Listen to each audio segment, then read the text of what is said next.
আসিয়া আল্লাহর সামনে একবার মাথা নত করেছে, পৃথিবীর কোন শক্তির সামনে মাথা নত করে নাই। আসিয়া এবং ফেরাউনের ফিনান্স মিনিস্টার, অর্থমন্ত্রীর বিবি লুকিয়ে কালিমা পড়েছে, সাইয়েদনা মুসা আলাইহিস সালামের উপর ঈমান এনেছে। ফেরাউন শুনে দুইজনকে ডেকে নিয়ে আসলো। অর্থমন্ত্রীর বউয়ের সাথে দুধের বাচ্চা, বলল দুইজন নাকি ঈমান এনেছো লুকিয়ে লুকিয়ে, এক আল্লাহরে ছাড়ো, আমি ফেরাউনরে সেজদা দাও। এরা বলল জীবন যাবে কিন্তু ঈমান যাবে না, জীবন দিব কিন্তু ঈমান দিব।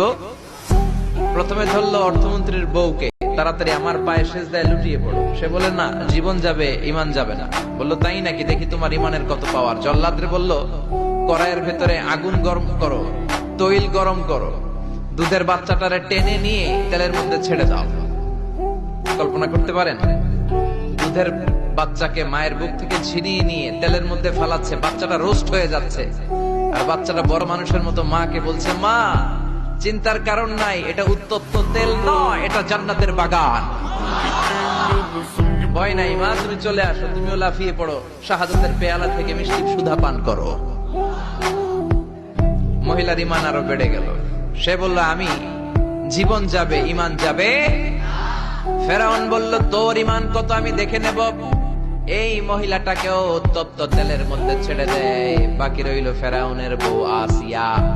আসিয়ারে ফেরাউন বলল, আসিয়া এক আল্লাহর ইবাদত ছাড়ো, আমারে সেজদা দাও। আসিয়ারও এক কথা, জীবন দিব ঈমান দিব। ফেরাউন বলে, আসিয়া তোরে উলঙ্গ করব, বউ হয়েছিস, আই ডোন্ট কেয়ার। হাজার হাজার মানুষের সামনে নিজের বউকে উলঙ্গ করলো। তক্তার মধ্যে উলঙ্গ বউকে শুইয়ে হাতের মধ্যে পেরেক ঢুকালো, পায়ের মধ্যে পেরেক ঢুকালো। এক একটা পেরেক ঢুকায় তক্তার মধ্যে ছিদ্র হয়ে ঢুকে আর ফিনকি দিয়ে রক্ত বেরোয়। আসিয়া চিৎকার মারে। ফেরাউন বলে তাড়াতাড়ি আসিয়ারে তেলের মধ্যে ফেল। আল্লাহ বললেন জিব্রাইল যা, জান্নাতটা তুলে নিয়ে আসিয়ার চোখের সামনে ধর, আমার আসিয়া জান্নাত দেখে দেখে যেন আমার কাছে আসে। আসিয়া